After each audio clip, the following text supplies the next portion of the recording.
So while you do that, let me just introduce myself. I am Prabhdeep from Chennai.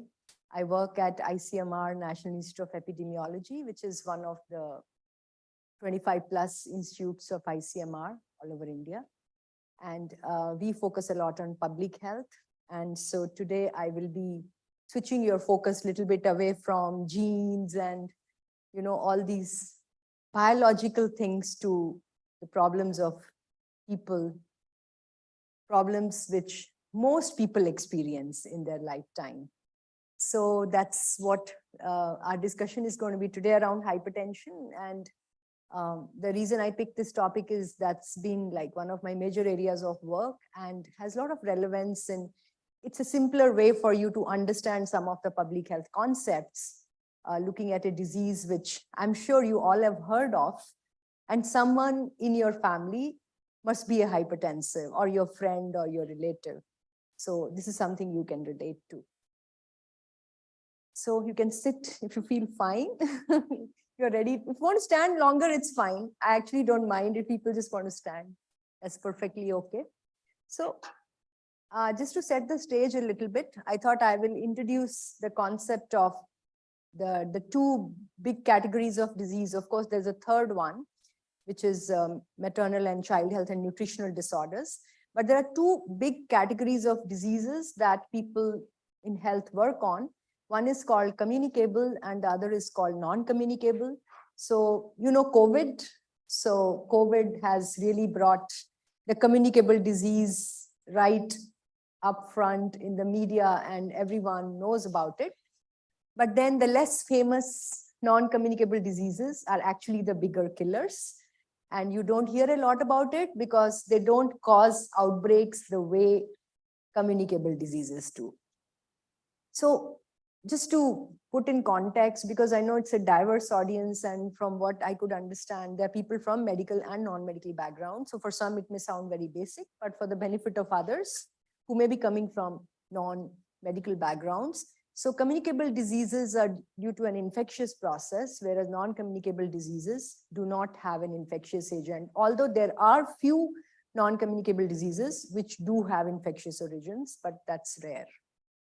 Again, the communicable disease and non-communicable disease, we worry about both because both can cause a lot of morbidity and premature mortality.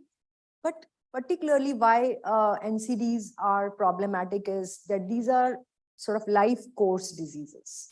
You get them and you live with them. They don't just come and go away, they stay with you. And of course, they also have a pretty long period from the time you develop the risk to actually you develop the disease. And hence, most of us are going to have NCD at some point or the other in our life. The second main issue which I wanted to discuss to set the stage is really difference between clinical medicine and public health. I'm very happy Dr. Anurag touched and he mentioned the word public health here and there. But I think a lot of what you have been hearing in the last couple of days, at least from the program I could make out, is really clinical medicine. So what is the difference between clinical medicine and public health? At least just at a broader level, public health really deals with population, and the core science of public health is epidemiology. Epidemiology is the set of methods by which you study public health. Of course, you have many other disciplines in public health. Public health is very multidisciplinary, but I'm just focusing more on epidemiology because that's my area of work. And that's also a core science that you must learn if you want to work in public health. So what epidemiology really look at is, it's before you actually get the disease. Worries about the environment which you live, what kind of access you have in terms of social determinants, in terms of your environment, whether you can access the healthcare, all of this determines your health. Whereas in clinical medicine, we focus really on, like someone has come to you with symptoms, like you have heard about many diseases in the last 2 days. Someone has come to you with a particular problem, and then you want to find a way to diagnose, you want to find a way to treat it, and you want to do the best you can to ensure that they are able to go back to a normal life. But what epidemiology wants to do is, we want to send less people to hospitals. We don't even want you to go to a hospital. We would like to take care of all those determinants which can actually build a healthier society and a healthier population. And hence, the focus is really not always on disease. Of course, we look at disease, but we also look at what we call as risk factors. And we also look at what are the things which are under your control, but there are many things which are not under your control. We just had talk and we were talking about if you live in Delhi, you are exposed to pollution. There's nothing you can do about it. So we quite often think risk factor means, are you being healthy in your diet, or are you walking or not? But quite often these things are beyond your control. So public health and epidemiology also looks at those determinants of health. So that's just the broad stage I want to set before I move on to the topic of today. So that's what we really like to do. So we know that, we need to go upstream. We really need to make sure that people are not falling in, rather than, because how many can you save, right? It's really difficult in a country like India with such large population, very difficult to provide complex, expensive healthcare for diseases like cancers, heart attacks, strokes. So what we can do is we actually we try to understand why people are even getting it, and can we actually make sure that less people get these diseases.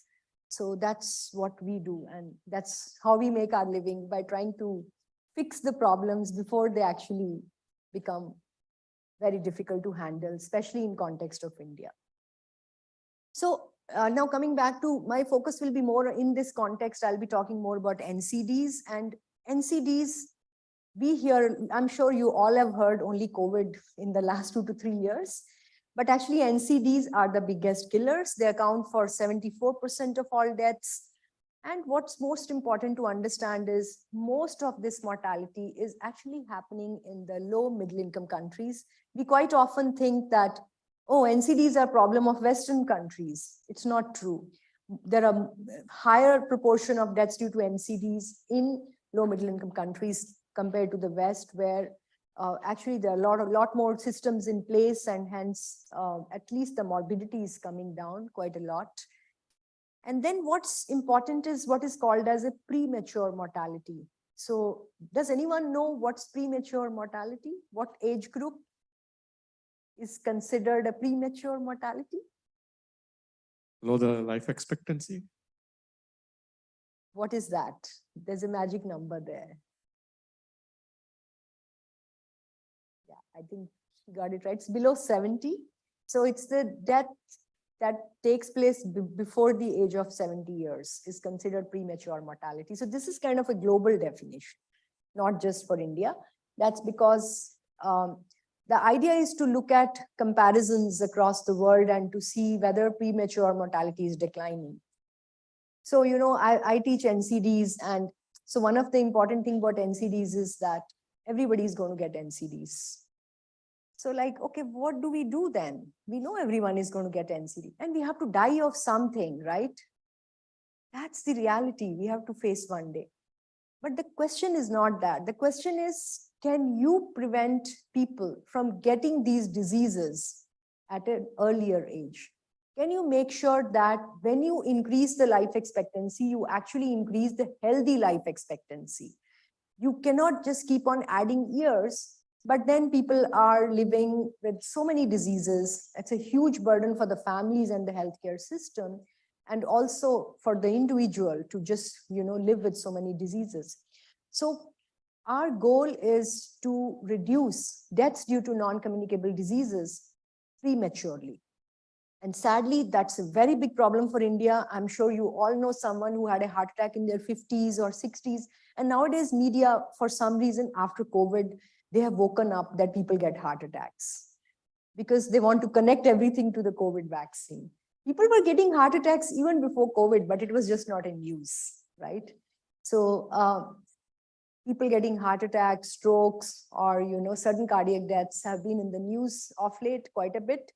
But the point is that that is a very common thing. It's just that no one is noticing it, right? Because that's really not top of your conscience. When something like COVID comes, then everyone thinks about the disease. But if you look around, there are people around you, your colleagues, your friends, your family member, your relatives, someone who would have had a diabetes, hospitalization, or a stroke, or a heart problem or something, they are below the age of 70 years, right? So that's premature morbidity, and that's what we want to really prevent. So, sorry. So India has changed a lot. And I think many of you, people are very young here. I'm sure many of them were not there in 1990. So way back in 1990, so we have something called global burden of disease, and that's done by all these tech people like you who just pool the data from all over the world, and then they do these beautiful visualizations, and they do something with the data, which I don't really understand, but we use it just to make our case, right? So I have put the website there, and please do go and have a look at this website. It's a beautiful website. You can do a lot of beautiful comparisons. You can even do for India comparisons of states for various risk factors and diseases.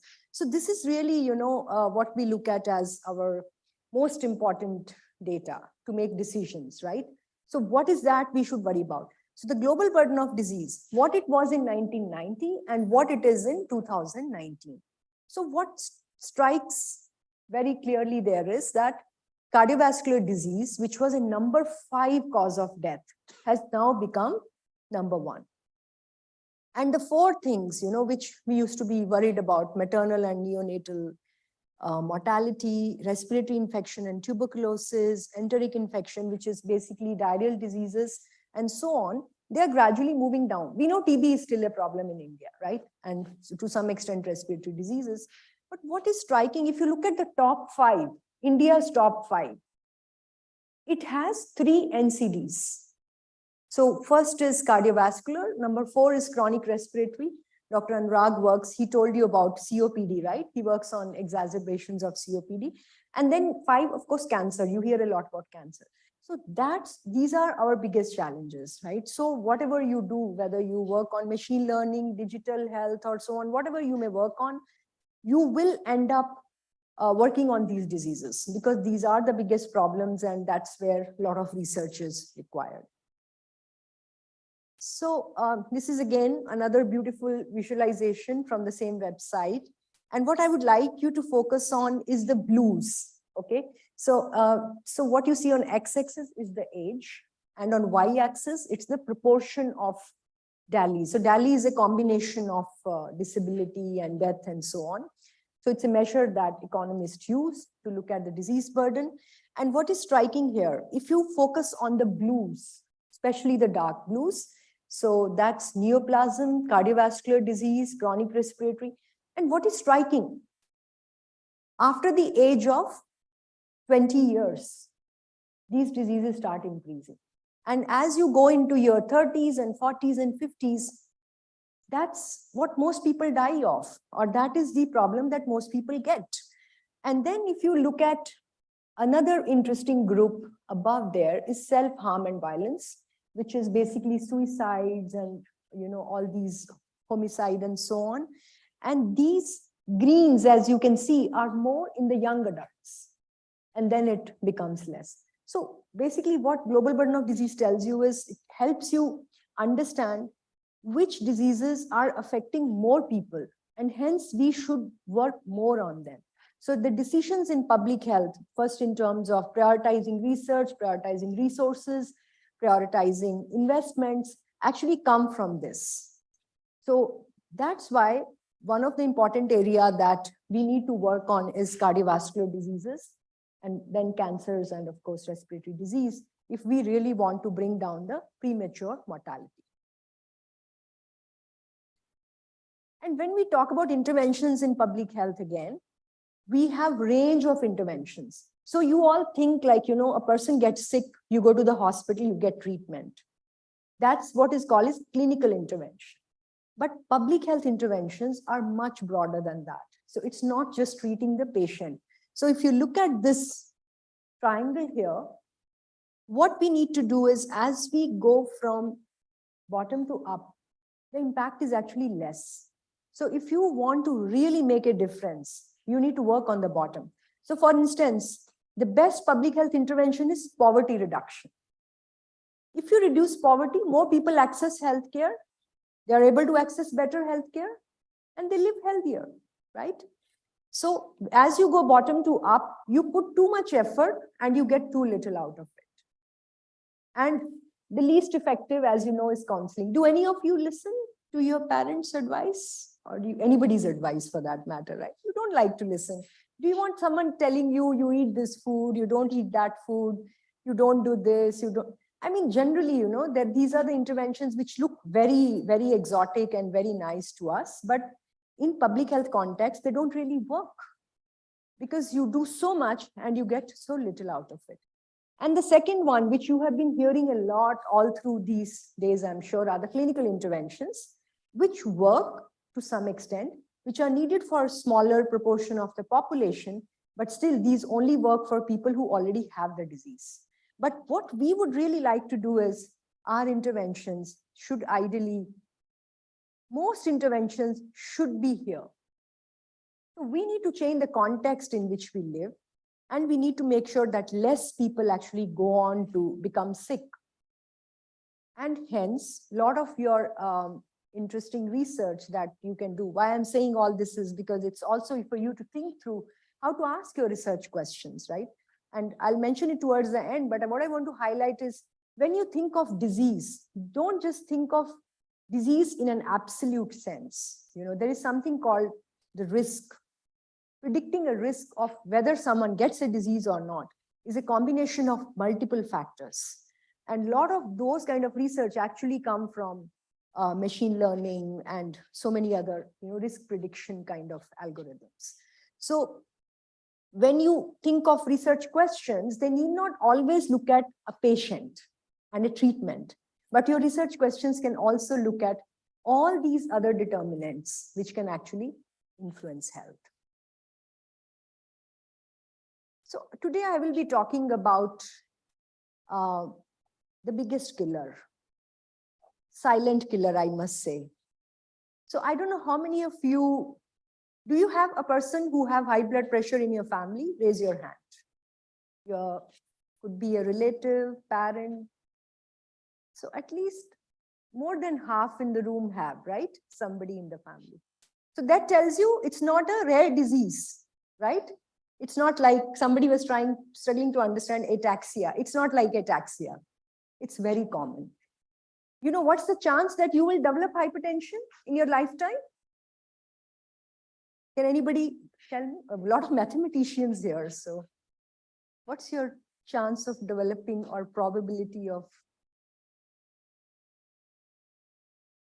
If you are above the age of 50 years, I don't think there's anybody above the age of 50 years here, or maybe, I don't know. What's the chance? Or if you are, let's say, 45 years.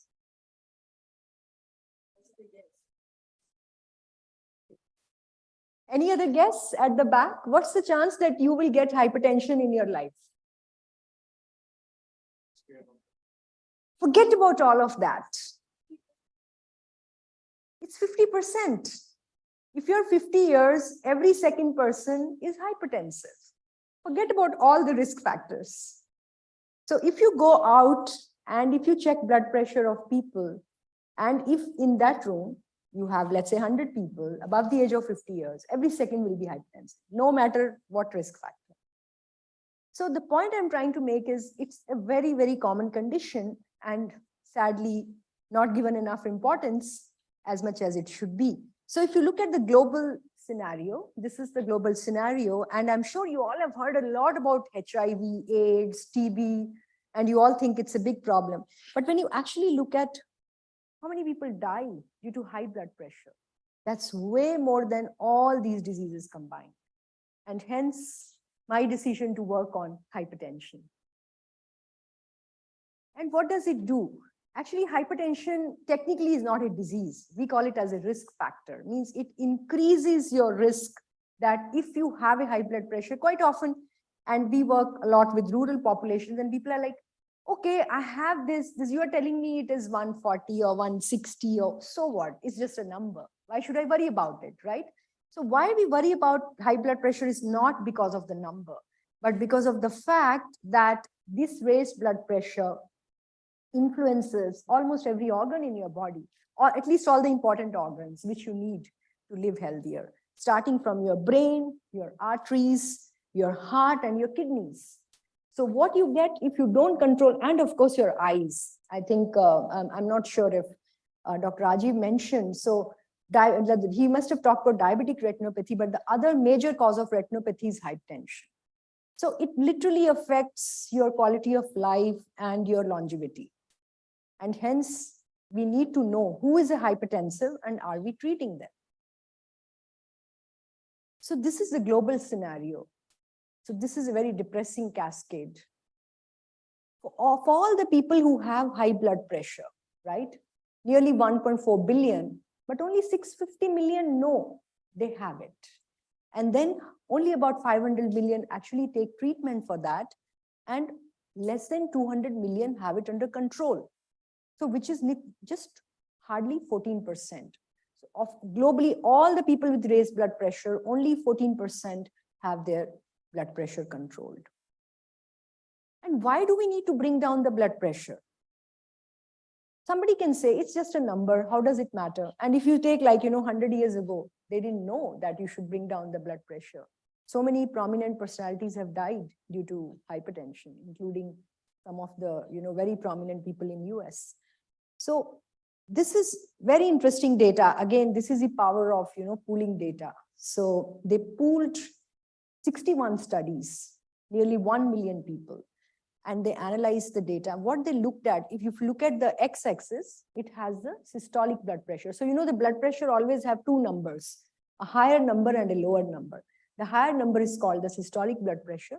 And if you look at y-axis, it talks about what is the chance, what is the mortality due to coronary heart disease, which is literally your heart attack, as you understand.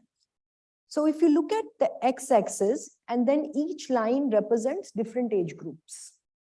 Okay, so if you bring down the blood pressure by 20 millimeter of mercury, let's say a person from 160, you bring it down to 140 millimeter of mercury, and no matter which age group. So, quite often people say, oh, old person, no need to control blood pressure. It's not true. At any age, if you bring down the blood pressure, you bring down their chance of getting a heart attack or dying due to a heart attack. And this is a consistent pattern. Of course, younger people benefit more, and nearly 50% reduction. So when we say 50% reduction, this is considered a very good public health intervention. So if you can reduce someone's risk by 50%, then you must do that intervention in public health. But are we doing it? So what do you think, how many people in India have high blood pressure? Before I move to the next slide. So we are 140 crores, roughly. So take a guess, how many people have high blood pressure in India?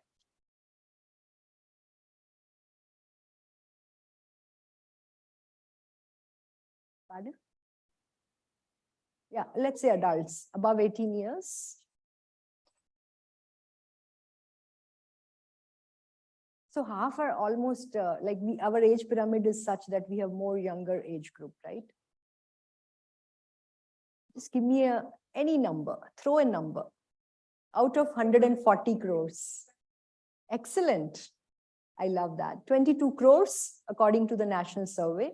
So we have 22 crore hypertensives, which is more than population of many countries in the world. I think if our hypertensive together, that itself will be 5-6 countries. So that's how big our hypertensive population is. So we are number one. We love to be number one, right? Somewhere we are number one. And that's where we are number one. Even more than China, right? So China and India, as you know, they lead in everything, right? So we are also leading in hypertension. And as you can see, the difference is not little, like others are somewhere down there. Now, what happens to the blood pressure control? We need to control the blood pressure so that I showed you, right? So you are reducing the chance of people getting heart attack or dying due to it. So you need to control their blood pressure. But is it easy to control blood pressure?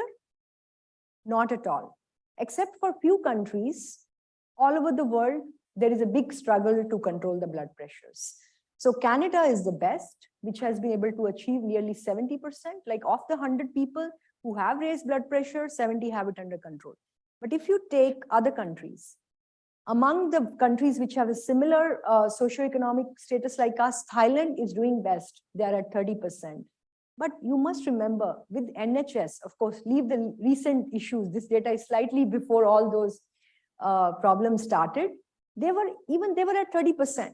So despite having a fully paid healthcare free to the person, right, and a primary healthcare network, even they were struggling to control the blood pressure. So it's not easy. The point I'm trying to make is that controlling blood pressure looks like the simplest intervention, but it is extremely difficult to do at the community level. And this is where we are. So this is where India is. So in India, as you already know now, every fourth person is a hypertensive. We have about 22 crore people with raised blood pressure, but only about of the people who have raised blood pressure, hardly 1/3 know that. This is based on a national survey, which was done a few years back, and only about 15% are taking any treatment. And hardly 1 in 10 have their blood pressure under control. So when you hear in news that someone had a sudden heart attack and died, should you be surprised? There should be actually more news about it, isn't it? Because 90% of the hypertensives are walking around with raised blood pressure without knowing they have it. So if you are working in an emergency room, one of the reasons why I started working on CVD was when I was doing my training.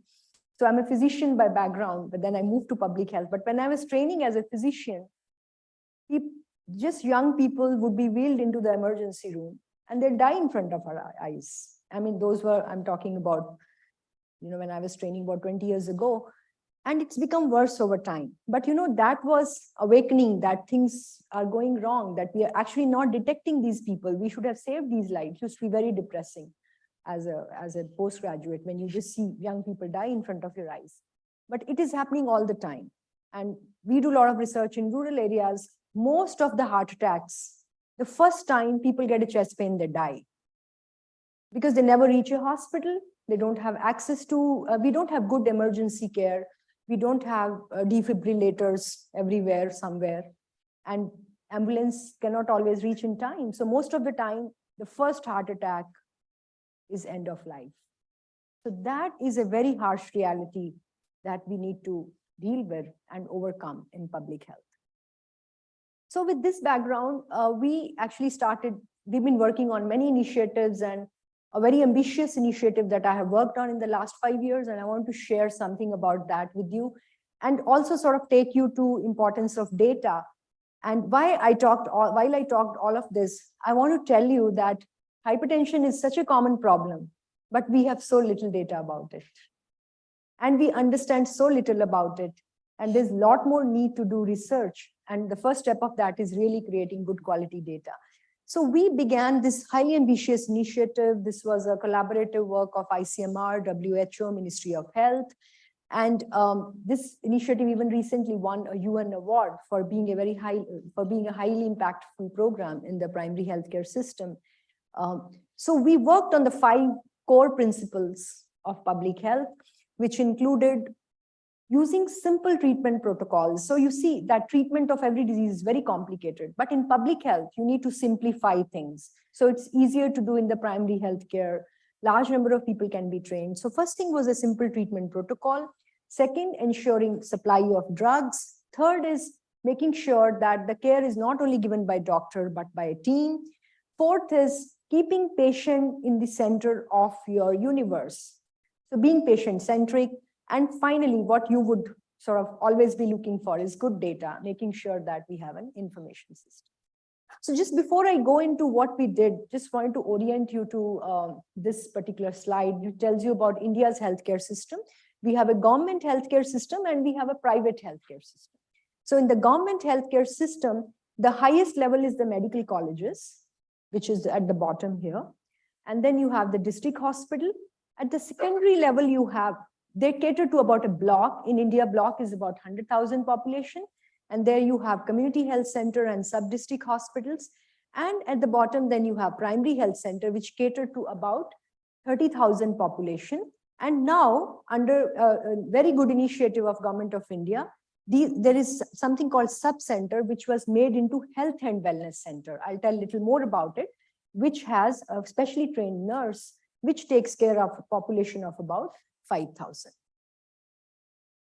So we worked on this initiative over 5 years, and we began working in 25 districts. And then over a period of time, there was a lot of sort of acceptance in the state governments and districts, and the project grew. And by 2022, we were working in about 140 districts, and we were tracking real time more than 4 million patients. So it's one of the largest hypertension patient cohort in the world. And we were working almost every corner of India. So it's not like it worked only in one place, but we wanted to make sure that these interventions are getting embedded into the primary healthcare all over the country. So this is how the protocols work. So this was the first intervention. So we simplified, we worked with the doctors, with the program managers, and with all the various stakeholders, and we simplified how the treatment will be given. And this was stuck on the wall of every clinic and every health and wellness center. So it's easy for the healthcare workers to know. So what it helps is that you standardize the treatment, you make sure it is evidence-based, it is using the best practices, and then you also make it easier for the program managers to buy the drugs. So if they have to buy only 2 or 3 drugs, they can do it faster. And the lucky thing in India is that because we are really having a lot of pharma manufacturing in India, the drugs are very cheap compared to many other LMICs. And then we realized when we got on the ground, the biggest problem was actually just making sure the drugs are there. And that continues to be a challenge. I won't say we have addressed it fully, but we have learned along the way. But I think one of the important area of work, if any of you love to work, is really supply chain.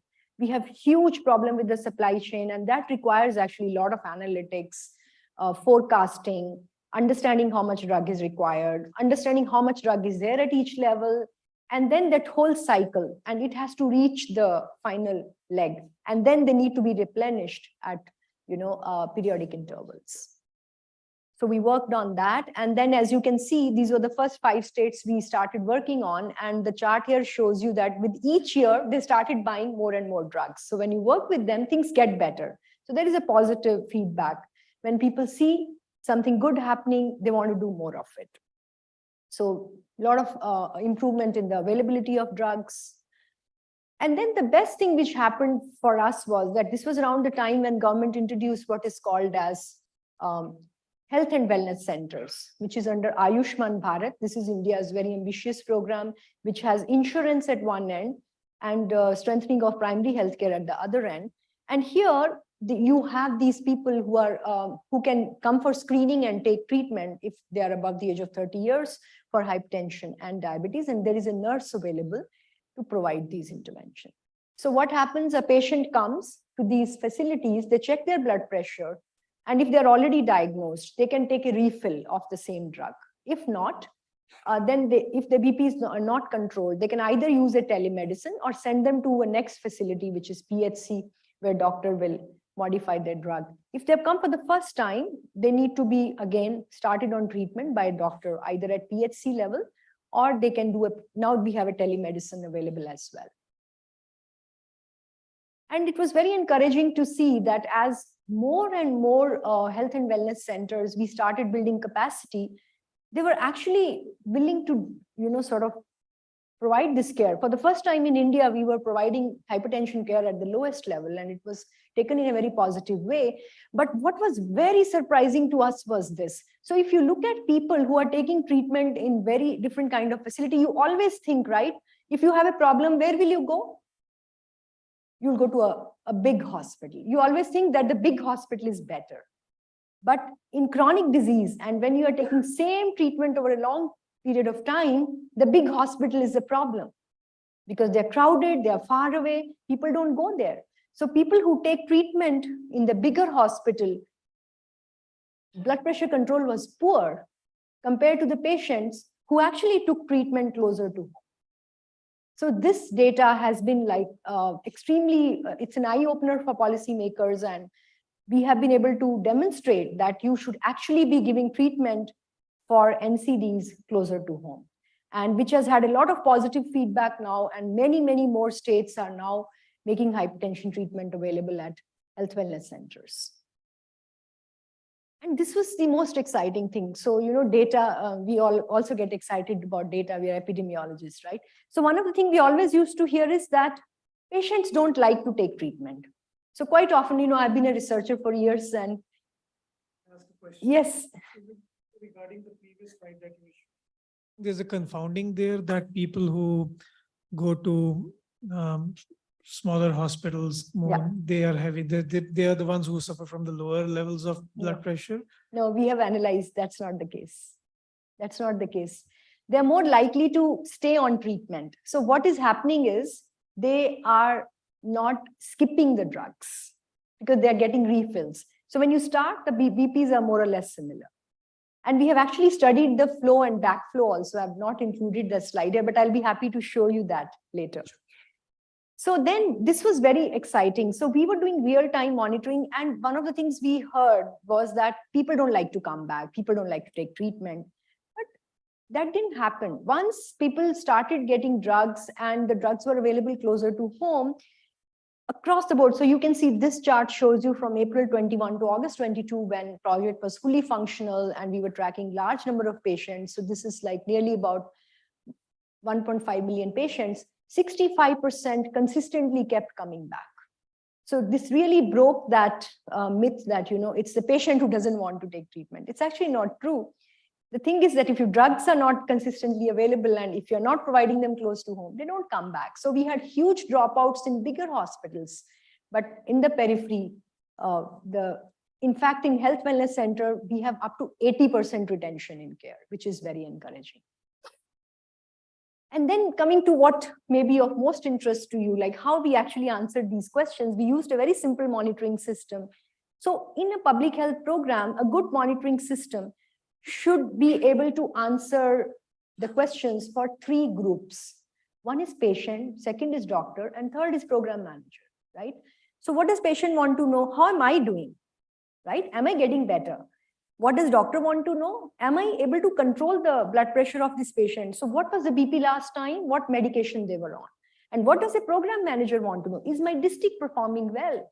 Are my PHCs doing well? Are my hospital patients coming back, and so on? So we, because this was at a point when the program as such did not have a digital information at that point of time. Now, actually the national program is coming up with their own information system. So since we were in a project mode, so we worked with the team of very young, enthusiastic designers and IT experts to develop a simple system to track just 3 indicators. We only wanted to know, did the person come back or not?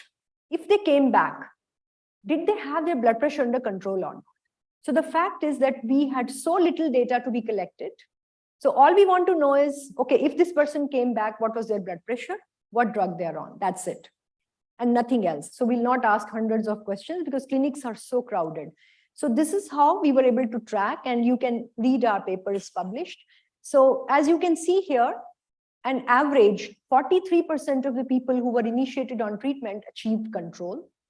And there were another 25% which kept coming back, but were yet uncontrolled. And this is something we want to study further.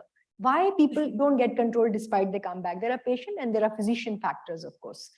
And then there were 1/3 who were not coming back. And this was an eye-opener. This is the first time this kind of data was collected in India at such a large scale.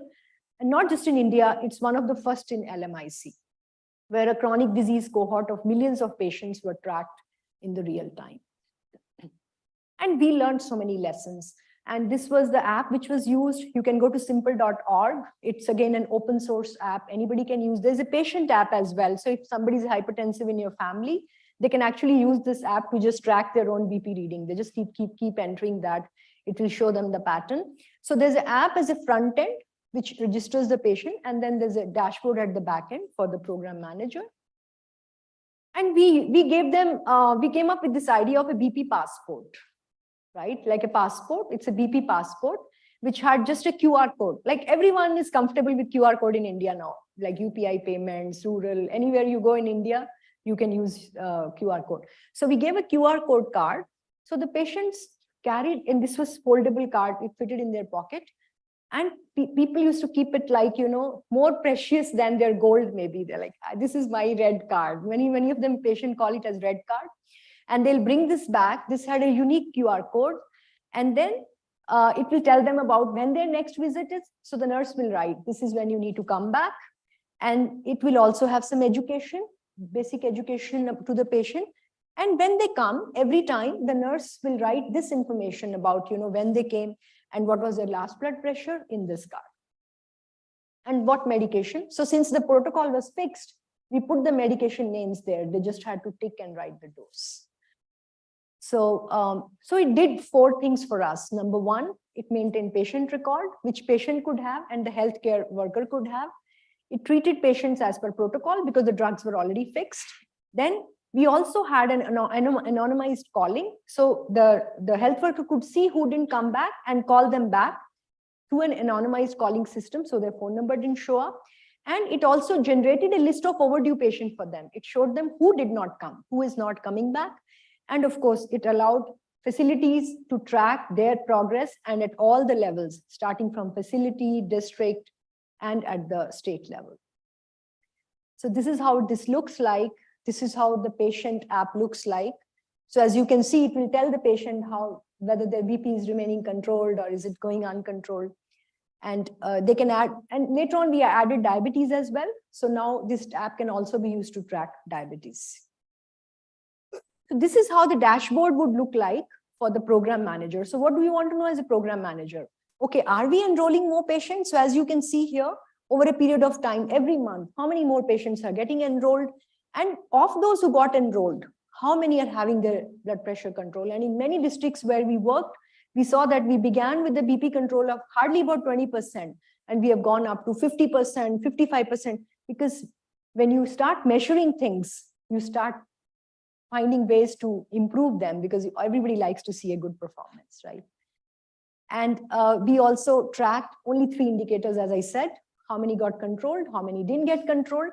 And very interestingly, in most places where we were able to get more and more health and wellness centers to be active, we could actually see that the missed visits started declining. So this is, again, cumulative rolling cohort, as we call it. So every month we could look at whether of all the people who are on treatment in the recent quarter, how many have BP controlled, not controlled, or they're coming back or not. So this was just to, share with you a very positive experience of how you can build a good database with very minimal variables. And I think some of the great lessons we learned is lesser the better. So if you are working in any public health program, minimize your variables. Only then you'll get quality data, because we work at scale. So in public health, we can't work with 5, 10, 15. We have to work with millions, right?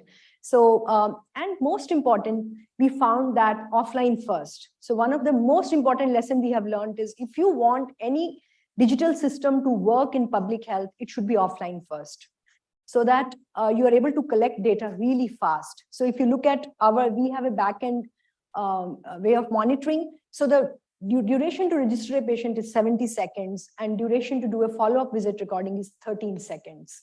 And that's what made it a success. We didn't have to force nurses to use it. They loved it. We had just a 30-minute tutorial and they were using it. We were able to do cohort monitoring, do overdue list, and we could seamlessly transfer patients. So if patient said, I want to go to that facility, fine, go.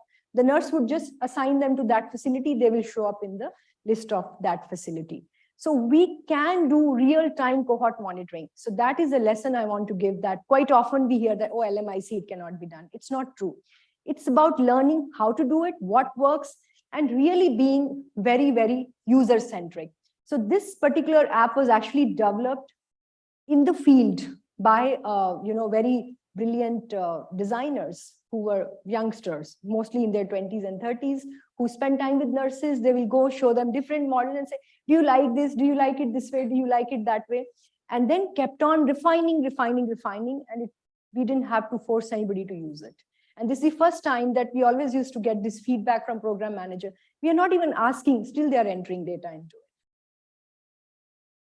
So a lot of these programs, lessons which were learned from this project we have communicated this to the national program, and they're slowly trying to incorporate. Of course, there is always time lag between evidence to policy, as we say, but there has been a lot of positive adoption of these practices, and we really hope that our experience will slowly transform hypertension care in India's primary health care. So before I end, I'm just going to end with few questions for you all, which you could reflect on as you decide, if you decide to work on hypertension, if I convinced you enough that it is a big problem today. So I think I just put it in 4 categories, which I thought were really important for the domains for research. The first is, can we even monitor this whole trend in a better way, like how hypertension geographically, by gender, by age groups, and how it is changing over time. And I'll show you a beautiful website called NCD Risk Factor Collaboration in the subsequent slide, where they pool global data. The second is what we haven't been able to do. We have huge amount of multiple BP measurement data, and we haven't been able to do in-depth analysis to see whether we can predict risk, whether we can know who will get better, who is likely to go out of control, and so on, and whether any demographic characteristics play a big role in that. The third and very, very interesting emerging area in hypertension is remote monitoring. It is said that when you go to a doctor's clinic and measure your blood pressure, you are stressed out. So it's likely that your BP shows higher. So now there are wearables, and you can do remote monitoring, which is very exciting area of research. And a lot of that huge data set is generated, which is usually analyzed using machine learning techniques. And fourth and most important is risk prediction. Can we pool a variety of risk factor and see who is at a higher risk? As he said in the beginning, your family, your genetics, and you heard the story, right? We don't know what kind of genetic risk factors are more prominent in Indian population, behavior, environment. Living in Delhi may not mean same as living in a smaller town where pollution exposure changes. So can we put in all of that together, and can we predict who is at a higher risk of heart attack? So please go and look at this exciting website. It's called ncdrisk.org. All those hypertension researchers like me actually give them data. So if someone in India starts, we'll be happy to share with you. So they pool data from more than 1,500 researchers, studies across the world, and they come up with beautiful publications on trends, on patterns, and all kinds of things. So they look at four or five things. They look at hypertension, diabetes, cholesterol, and BMI. And this is the best data set available globally. And they also have an on-site visualization, which you can look at, beautiful visualizations. And they actually have many of these comparisons available. You can compare by country, by region, by gender, and so on. And they also have the data downloads. So if you want to download and play around, you can actually do that with this data. The other, I just wanted to show you an example that there's a lot of literature coming now around hypertension risk prediction using ML models. And this is just, I came up with some articles, but there's a lot of literature and there's not anything, such things happening in India. So it'll be good if you can research on this issue in India. It's, I think, very important area of work because hypertension is the commonest disease affecting almost every second person. And then finally, we need more research on wearables. One is having such wearables which are affordable, like, you know, I never imagined, like, I've been tracking my steps for last 2 years and I just love to track it because it helps me stay active, right? And many of us use wearables. So there is going to be, I think the day is not far when we will be tracking our blood pressure using wearables. And we need to have large data sets. And then we also need to make sense of these data sets, which I'm sure many of you will work on. And this is our website, IISER.in, where you can find a lot of resources from our project. We have training modules, we have all the things that I talked about, and also linked to our publications. And I would like to thank all those who have been part of this effort with me. So most important, know your number. If you haven't checked your blood pressure, please do it whenever you can, within the next week or 10 days. So I would like to thank all our partners, ICMR, WHO, Ministry of Health and Family Welfare, state governments, our field staff who are public health specialists, and most importantly, our healthcare and workers and patients. Thank you very much. Thank you very much, Prabhdeep. Actually, even before I ask the audience for questions, this wearables thing, because we were actually looking at it recently. Apple doesn't offer blood pressure, and apparently there is no reliable way as of now. Maybe it's a research topic for people working in the electronics field. And that's my understanding. Okay, any questions? Yeah.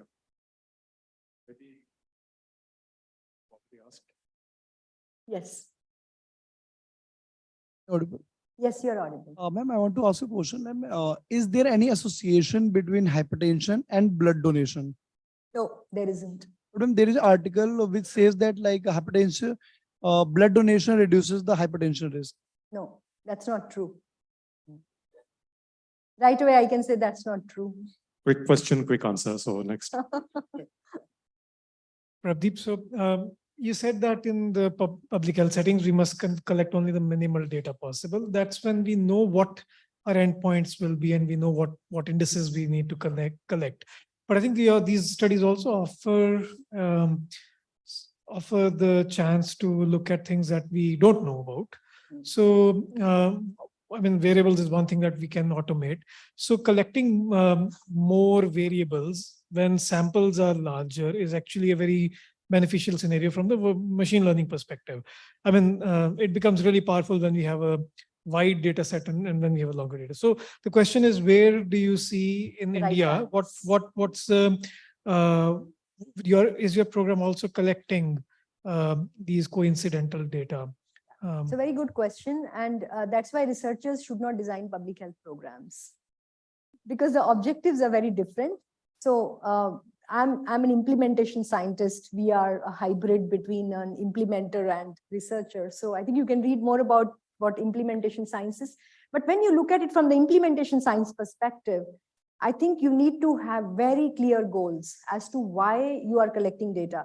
Because when you ask for more data, the quality goes down. So yeah, you may have 20 variables, but nothing is analyzing, right? So ultimately, why are we doing this public health program? We are doing this public health program to make sure people don't die of heart attacks. And for that, blood pressure is important, and we need to make sure blood pressure is controlled. If you ask, so it's not that my experience, but already, if you look at the Government of India program, they have a risk score and they collect that data. It's called a CBAC form, which is collected as part of the program.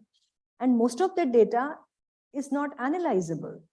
And that is same with many such programs which collect large amount of data. So the issue is, so there is a way to go around this. And what you do is you select certain sites, like for instance, we work with the program, right?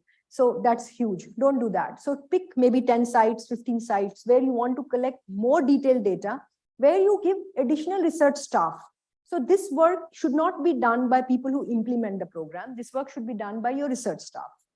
And then you can do it. But still, if you want to do it for millions, it will not work. Not in current scenario in India. So I would disagree there. That's for implementation is there when you know everything. So I'm just looking at a paper from the CVD risk group published in Nature this year, and diminishing benefits of urban living for children and adolescents. Growth and development. And I'm looking at the number of variables also. So I think when we know that we don't know about things, there must be a middle way around. And I think India is an opportunity. As an implementation scientist, I understand you probably want to keep your targets very clear, but I think there's huge scope for research also, which needs to guide policy. So which should be an additional layer with additional staff. So one of the things why, so I really want to highlight this point. So if you work with the program or you go to implement, they hate researchers. And why they hate researchers is like, you are just coming here to get your data. My life is so difficult. I have 20 patients waiting. I don't have time for this. I'm doing multitasking. So if you go, we have shortage of healthcare workers in most parts of the country. So I understand as a researcher, we have our own vision. But if we want that, then we must supplement resources. We must provide additional staff. And we must make sure that that doesn't interfere with the functioning of the clinic. And we must also value patient time. Because quite often our patients, especially the patients who come in these facilities, they are daily wage workers, and they have to rush back. And if they go late, then we must compensate their wages. For example, if our interview is taking an hour, then we must compensate their wages. So I think if you can consider all of that, it's fine. But the objective of this initiative was really not to do in-depth research data collection. It was to make sure that we develop a system which is able to track larger number of patients and reduce their chance of dying due to heart attack. So that was the basic premise with which the information system was established. Else? Okay, so yeah, I think it's a very good point that giving the treatment at the nearest facility, the PHC and so on, greatly helps. And as is this also being explored in other NCDs like diabetes? And So diabetes, yes, already Government of India has now allowed. So first hypertension, based on our experience, already moved to Health Wellness Center. Now diabetes also they are allowing. For other disease, still as of now, we don't have a proper, like as I said, you need treatment protocol, you need referral system, you need to know who is going to prescribe the treatment. So I think gradually those systems will come in. But I'm very positive that in general, there is a will to provide NCD care. And that itself is a huge mind shift compared to where we were, let's say, even 5 years ago. So, any facility to maybe annually screen people for cholesterol and stuff like that, which costs a few hundred or thousand rupees in a private clinic, and most daily wage workers would never do it. Yeah. Is there any initiative to? So yeah, so the government offers free blood pressure and sugar, which is using capillary and up to these health and wellness centers. But the cholesterol testing currently is available only in the district hospitals and not in all district hospitals. So hopefully as the laboratory infrastructure improves, it will become available. Anyone else? Okay, so yeah. Okay, so similar initiatives, for example, other NCDs in cancer or dementia, whatever it is. So you have a red card here.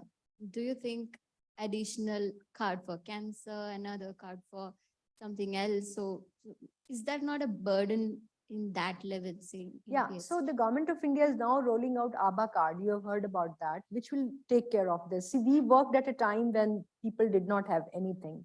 So that's why this was used, but it will all be replaced with one card, which is ABBA card. And about the apps that you were talking about, say, if there are multiple apps, or the idea is to have different apps for each NCD? Or no, actually Government of India is developing a national sort of a portal, which should take care of all NCDs. Again, I'm going back. This project was done at a time when that was not operational. That is still being rolled out and tested, and hopefully that should, I mean, we have shared our best practices with them, and many of these best practices are getting incorporated in that. So some of these are experiments, but unless you experiment, you are never going to sort of come up with solutions which then get into programs. So that's how public health works. So these projects are really to demonstrate whether certain strategies work or not.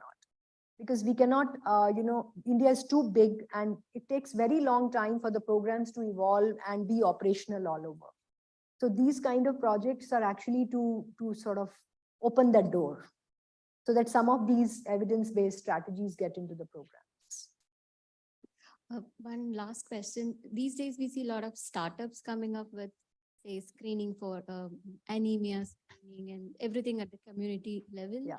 Where do you think such projects are, are they really useful? How long is it, to get integrated with the regular practice? Of how do you see? So it really depends. So that's why I said, if you go to global burden of disease, so if you're working on a problem which has huge public health importance and a big potential, and then if you're working and demonstrating something is working well at scale and is also cost effective, right? Cost is also important. So you can come up with a screening which is so expensive that it just cannot be scaled. So it depends on multiple factors, whether a screening will actually get into a public health program or not. It's not based on any one factor.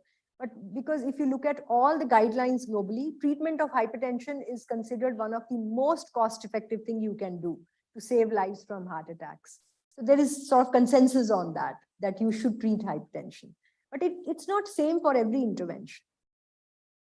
there are a lot of controversies, especially in different cancers, which cancer should be screened or not, and then which test should be done, which test is cost effective, which test has, whether it's the best practice to do or not. So that consensus comes from many, many aspects, not just based on, just because some startup will go and do a project doesn't mean it will get into a program.